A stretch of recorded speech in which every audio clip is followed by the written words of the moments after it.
This Game Breaker gameplay is brought to you by Squarespace. To get the ultimate resources to get your online business, blog, or website running, head on over to squarespace.com.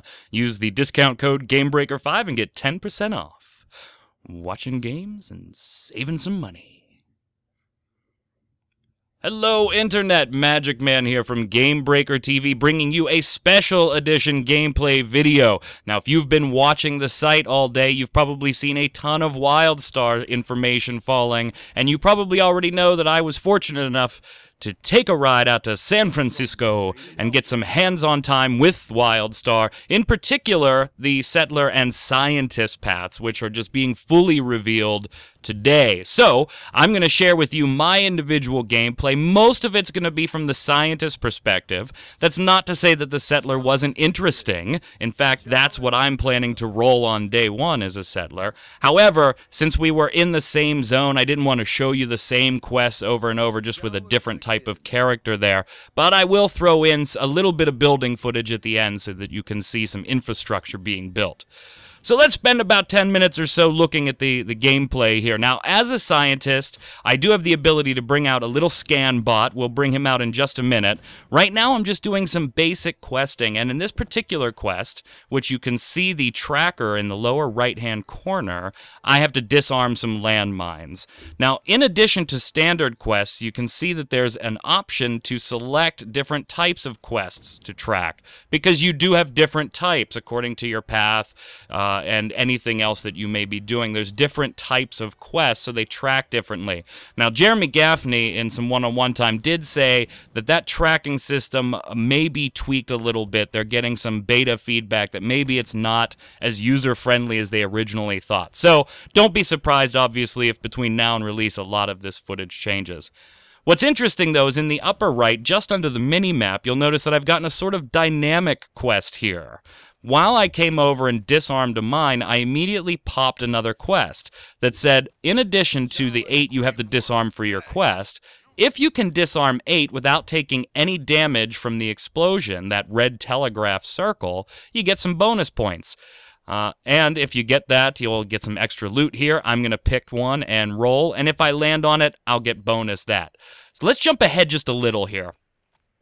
I've got my scan bot out now, and I'm halfway up a mountainside. Now, this particular portion of the mountainside was only accessible through some creative jumps and some different scanning on my scientist to open up this little boss up here, who this entire time has been standing there pelting anybody coming up this mountainside with huge snowballs. So I've got my little mini-boss.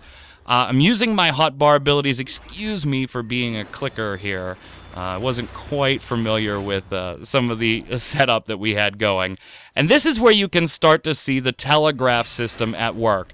Yes, it is pretty simplistic at these levels, but even being simplistic, I'm still managing to screw it up and almost fall off the mountainside. I've also aggroed a damn snail, and that happens a lot. At least in our beta gameplay in San Francisco, monsters are so close together that oftentimes you'll see a telegraph come from behind you because all of a sudden you've dashed, you do your little side roll or dash in front of the boss or behind them, and you'll pick up ads along the way.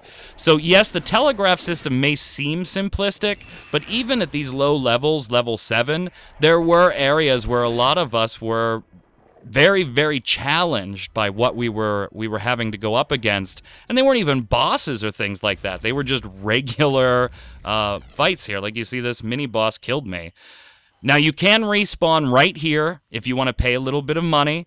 That's on a 30-minute cooldown as of this version of the build. And then, of course, you can go to the graveyard. Now this is where the scientist really shines. You see, I'm scanning with my little scan bot different things, different crystals, different nodes. You can see, if I could get up on the there, the little icon coming off of some things in the environment. That indicates that a scientist could scan those. Now, if you're not a scientist, you're not going to see those, so don't worry about your UI being cluttered. And my scan mission is updating each time I scan some of them. Think of a scan mission as kind of like your collection log. It's going to show you've scanned X number of these, and if you scan 10 of them, you're going to get X bonus, whether that be experience, a piece of reward, some money, whatever. But there's individual path experience pieces going on. Now, I get to jump a little more in this area because the crystals you see are exuding this anti-gravity field. So I'm working my way up the mountain. We talked earlier about dynamic quests. There was another one in this spot that was already I already completed here. But as soon as you started walking up this mountainside, a timer appeared that said, get to the top. And immediately it became a foot race to the top of the mountain to get that extra piece of loot and that extra reward. Now, this is one thing I really do like. You see that little arrow that just popped up? I don't like when games hand you the quest tracking, but I do appreciate a little bit of help now and then. And WildStar so far definitely does that. By clicking on a quest for a little bit of tracking, it'll provide you that arrow.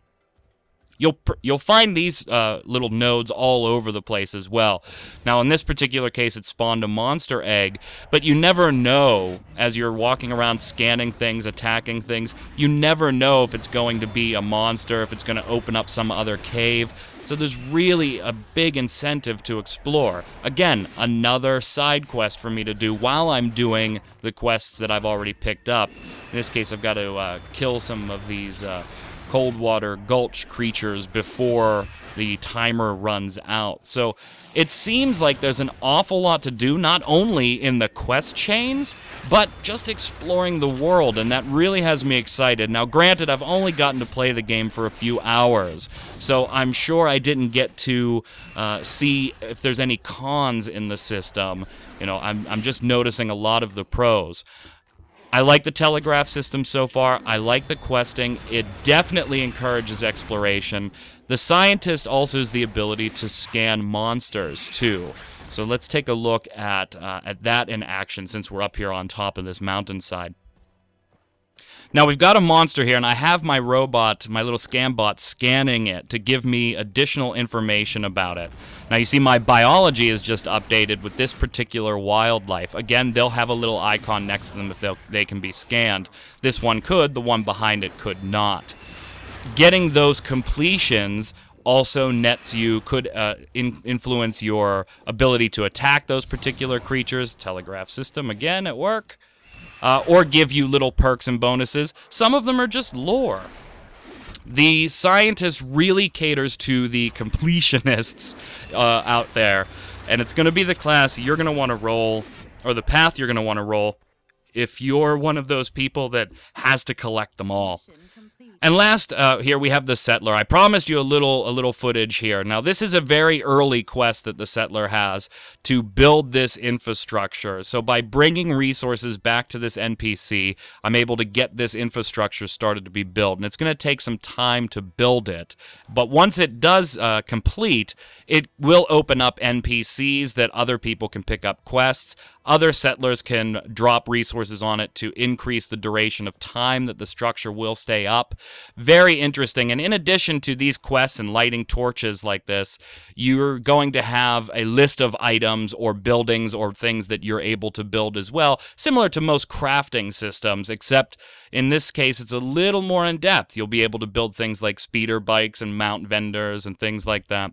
Well, I only got a few hours of gameplay, but so far I am very impressed with WildStar. I definitely want to play it some more. I'm sure there's some cons in there somewhere, and if there's something you didn't like in the video, be sure to put it in the comments below. If you have questions about any of the gameplay you saw, put the questions down below as well. I'll be sure to answer them as I see them coming in. And until next time, gang, this is Magic Man saying stay safe, and we'll see you out on the servers.